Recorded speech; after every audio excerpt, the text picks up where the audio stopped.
बंगाल का voter emotional है लेकिन ब्लाइंड तो नहीं है दोस्तों। और यही से असली सवाल पैदा होता है, क्या बीजेपी की स्ट्रेटेजी बंगाल के कॉम्प्लेक्स वोटर की साइकोलॉजी को क्रैक कर पाएगा? बांग्लादेश में हिंदू पॉपुलेशन का जो हाल हो रहा है, उसकी इमेजेस, उसके वीडियोस, उसके स्टोरीज सब बंगाल के हिंदू देख रहे हैं। और नेचुरली एक सवाल पैदा होता है, अगर कल ऐसा कुछ यहाँ हुआ तो हमें कौन बचाएगा? ये सवाल कोई स्टेज से तो नहीं पूछ रहा है, लेकिन सवाल दिमाग में घूम रहा है, क्योंकि जब तक हिंदू वोटर न्यूट्रल था, गेम एक तरफ चल रहा था। अब जब वो स्लोली अवेयर हो रहे हैं तो सवाल पूछ रहे हैं, तो ऑप्शंस कंपेयर किया जा रहा है। एक राज्य जहां पॉलिटिक्स सिर्फ इलेक्शन जीतने या हारने का गेम नहीं है, यहाँ पॉलिटिक्स एक आइडेंटिटी वार है, एक कल्चरल क्लैश है और कभी कभी तो एक साइलेंट सिविल कॉन्फ्लिक्ट भी है। और इस राज्य को हम कहते हैं वेस्ट बंगाल। तो दोस्तों, वेलकम टू वेस्ट बंगाल। पिछले कुछ सालों से हमें ये हेडलाइंस दिख रहा है, like TMC still strong in Bengal, BJP expanding footprints in east. लेकिन सच ये है कि वेस्ट बंगाल का पॉलिटिकल बैटलफील्ड सिर्फ सीट काउंट से समझा नहीं जा सकता है दोस्तों। ये एक ऐसी जमीन है जहां पॉलिटिक्स ने लोगों की सोच, भाषा और भावना सबको डीपली शेप किया है। 1947 के बाद से पहले कांग्रेस, फिर लगभग 34 साल तक लेफ्ट फ्रंट और उसके बाद ममता बनर्जी की तृणमूल कांग्रेस ने वेस्ट बंगाल को रूल किया। ये सिर्फ गवर्नेंस नहीं था दोस्तों, बल्कि ये एक पॉलिटिकल इकोसिस्टम था। 2021 के असेंबली इलेक्शंस ने ये क्लियरली दिखाया कि आज भी टीएमसी का बेस सिर्फ पावर का नहीं है, बल्कि प्रेजेंस का भी है over rural Bengal, women voters, minority communities और लोकल एडमिनिस्ट्रेशन के अंदर तक उनकी पकड़ बनी हुई है। और बाद के बाईपोल इलेक्शंस ने भी ये सिग्नल दिया कि ग्राउंड पर टीएमसी की मशीनरी अभी भी काफी स्ट्रांग है। लेकिन कहानी का दूसरा पहलू भी है दोस्तों, जो कि बहुत इंपॉर्टेंट है, एंड जो कि है बीजेपी का। और बीजेपी ने वेस्ट बंगाल में सिर्फ रैलीज नहीं की, सिर्फ स्लोगन्स नहीं दिए, बल्कि उन्होंने धीरे धीरे ऑर्गेनाइजेशन खड़ा किया। नंदीग्राम जैसे स्ट्रेटेजिक रीजन्स में बीजेपी ने टीएमसी के डोमिनेंस को न सिर्फ सिंबॉलिकली बल्कि ग्राउंड पर उतर के प्रैक्टिकली भी हिला के रख दिया। लोकल बॉडीज और कोऑपरेटिव लेवल के रिजल्ट्स ये दिखाते हैं कि बीजेपी का बेस सिर्फ हवा में नहीं है, बल्कि वो आहिस्ता आहिस्ता स्ट्रांग हो रहे हैं बंगाल में। अर्बन और सेमी अर्बन बंगाल में मिडिल क्लास एंड यूथ के बीच में बीजेपी का नैरेटिव पेनिट्रेट कर रहा है, आहिस्ता आहिस्ता, लेकिन कर जरूर रहा है। और यही से पॉलिटिक्स का सबसे सेंसिटिव एंगल शुरू होता है, आइडेंटिटी और डिवीजन का एंगल। वेस्ट बंगाल का 2026 इलेक्शन सिर्फ डेवलपमेंट वर्सेस गवर्नमेंट का इलेक्शन नहीं होगा, बल्कि ये एक कल्चरल डिवीजन बैटलफील्ड भी बनने वाला है। स्लोगन्स, पोस्टर्स और स्पीचेस ये सिग्नल देते हैं कि पॉलिटिक्स अब सिर्फ गवर्नेंस पर शिफ्ट नहीं है, बल्कि वो आइडेंटिटी के अराउंड घूम रही है। लेकिन बंगाल के वोटर्स सिंपल नहीं होते हैं। यहाँ सिर्फ डिवीजन का फॉर्मूला हमेशा काम करेगा ये भी जरूरी नहीं है, क्योंकि बंगाल का वोटर इमोशनल है लेकिन ब्लाइंड तो नहीं है दोस्तों। और यही से असली सवाल पैदा होता है, क्या बीजेपी की स्ट्रेटेजी बंगाल के कॉम्प्लेक्स वोटर की साइकोलॉजी को क्रैक कर पाएगा, या फिर ये एक ओवर कॉन्फिडेंस का ट्रैप बन जाएगा जो इलेक्शन के बाद टूट भी सकता है? बीजेपी का वोट शेयर पिछले कुछ इलेक्शंस में लगभग 30 से 40% का बीच में कंसोलिडेट करता दिख रहा है। मैथमेटिकली देखा जाए तो अगर वोट शेयर 8 से 10% बढ़ जाता है तो गवर्नमेंट चेंज होना पॉसिबल हो जाता है दोस्तों। पर पॉलिटिक्स सिर्फ मैथ से तो नहीं चलती है, क्योंकि 10% का स्विंग सिर्फ नंबर का स्विंग नहीं है, ये एक सोशल अलाइनमेंट का भी स्विंग होता है। इसीलिए बीजेपी ने अपनी स्ट्रेटेजी को सिर्फ रैलीज तक लिमिटेड नहीं रखा, उन्होंने पूरी स्टेट को जोन्स में डिवाइड कर दिया। बूथ लेवल ऑर्गेनाइजेशंस पर फोकस बढ़ाया गया। सेंट्रल लीडरशिप को मैसेज आ चुका है कि वेस्ट बंगाल को नेक्स्ट बड़ा बैटल ग्राउंड बनाना है। डेवलपमेंट नैरेटिव को रिवाइव किया जा रहा है। इंफ्रास्ट्रक्चर प्रोजेक्ट्स, कनेक्टिविटी और डबल इंजन गवर्नमेंट का पिच अर्बन बंगाल में रिप्रेजेंट करने का कोशिश किया जा रहा है। प्राइम मिनिस्टर की स्पीचेस में लॉ एंड ऑर्डर, करप्शन और दंगाइयों जैसे इश्यूज रिपीटेडली हाईलाइट किए जा रहे हैं। ये जो टीएमसी का गुंडा टैक्स है, ये बंगाल में निवेश को रोकता है।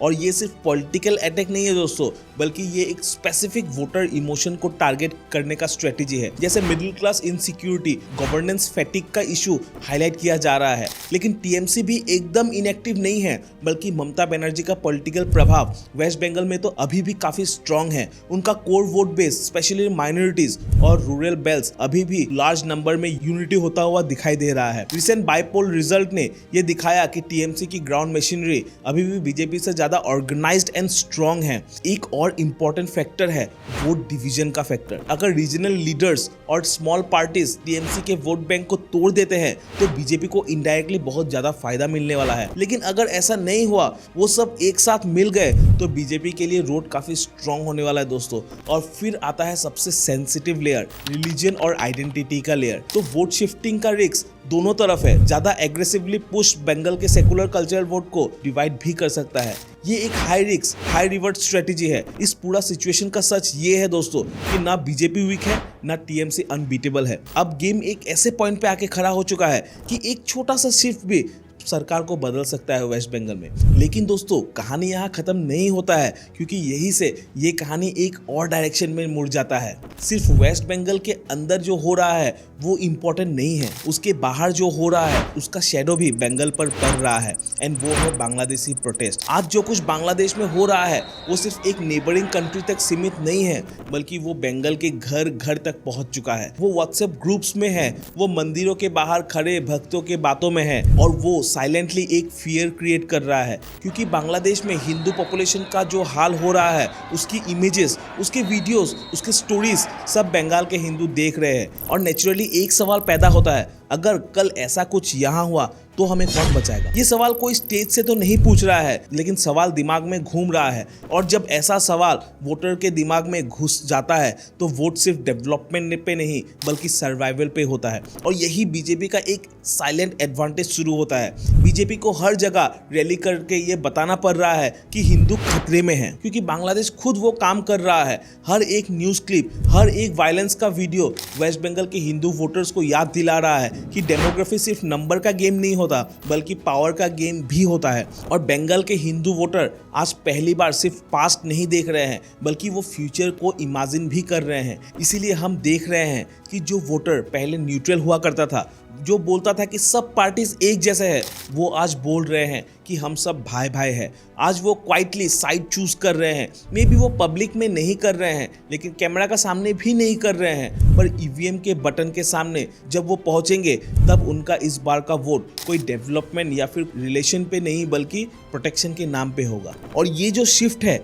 ये ना ड्रामेटिक है ना लाउड है, पर डेंजरस लेवल पे रियल है दोस्तों। और इस शिफ्ट को और स्ट्रांग बना रहा है माइग्रेशन का इशू। यहाँ एक बात हमें क्लियरली समझना होगा कि ये सिर्फ इलीगल या लीगल का डिबेट नहीं है, या ये एक परसेप्शन का डिबेट है। लोगों को लग रहा है कि पॉपुलेशन का बैलेंस धीरे धीरे बदलता जा रहा है। चाहे डाटा जो भी बोले, चाहे गवर्नमेंट जो भी बोले, ग्राउंड पर फीलिंग्स अलग है दोस्तों। क्योंकि जो लोग ये देख रहे हैं कि उनके एरियाज में नए फेसेस आ रहे हैं, नए वोटिंग पैटर्न्स बन रहे हैं, तो एक इनसिक्योरिटी तो ऑटोमेटिकली माइंड में जनरेट होगा ही। और जब इनसिक्योरिटी होता है तो स्ट्रॉन्ग लैंग्वेज वाले लीडर की तरफ ही आदमी मूव करता है। और इसीलिए बीजेपी का नैरेटिव सिर्फ डेवलपमेंट का नहीं है, बल्कि वो एक प्रोटेक्शन का नैरेटिव भी बन जाता है।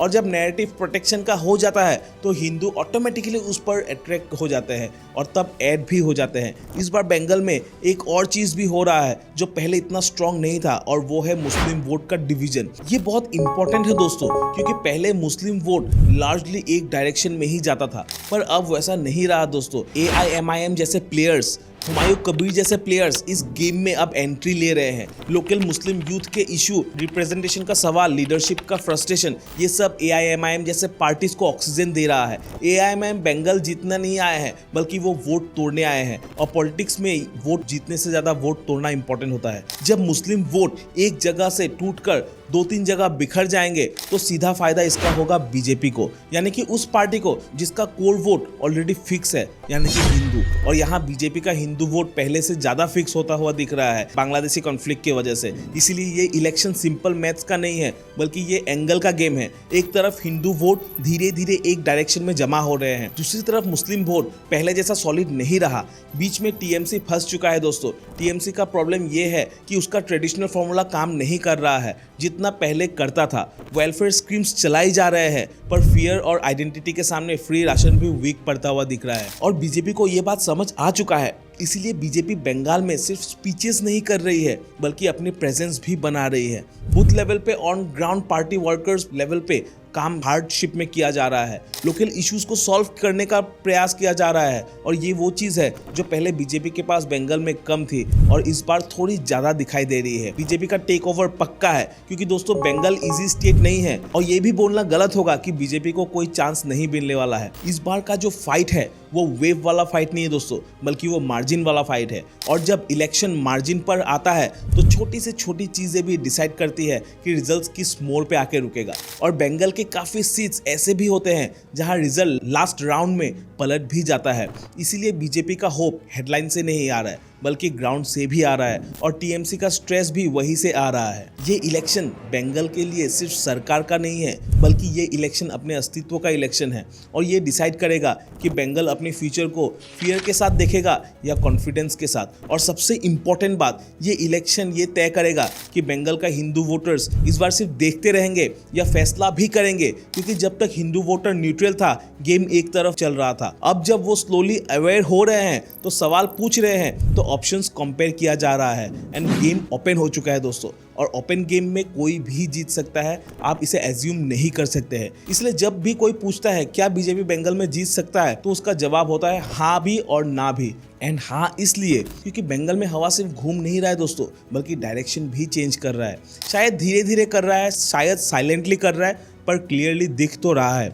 और इलेक्शन का असली शौक अक्सर वही होता है जो टीवी डिबेट्स में नहीं दिखाई देते हैं, लेकिन ईवीएम्स के अंदर रिकॉर्ड तो हो जाता है। अब दोस्तों अंत में सवाल सिर्फ ये नहीं है कि कौन जीतेगा, सवाल ये भी है कि क्या बंगाल पहली बार अपने पॉलिटिक्स का पैटर्न बदलेगा। इसका जवाब ईवीएम का बटन का नीचे छुपा हुआ है, जो कि इलेक्शन के बाद ही हमें दिखेगा। अगर आपको लगता है कि ये इलेक्शन सिर्फ एक सरकार का नहीं, बल्कि एक पूरी सोच का इम्तिहान है, तो इस वीडियो को लाइक ज़रूर कीजिए। लाइक सिर्फ बटन नहीं होता है, ये एक सिग्नल होता है कि आप ग्राउंड रियलिटी को समझना चाहते हैं या नहीं। कमेंट सेक्शन में अपनी राय लिखिए कि क्या आप एग्री है या डिसएग्री है मेरे इस वीडियो से। और दोस्तों कुछ भी क्वेश्चन है तो ज़रूर कमेंट सेक्शन में पूछिए और इस वीडियो को शेयर कीजिए उन लोगों के साथ जो सिर्फ हेडलाइंस नहीं बल्कि पूरी कहानी देखना चाहते हैं, क्योंकि असली अवेयरनेस तब ही फैलता है जब इंफॉर्मेशन सही जगह पहुंचती है। और हाँ, चैनल को सब्सक्राइब जरूर कीजिए ताकि हम आपके सामने ऐसे ही अनफिल्टर्ड कंटेंट्स लाते रहें। तो आज के लिए जय हिंद।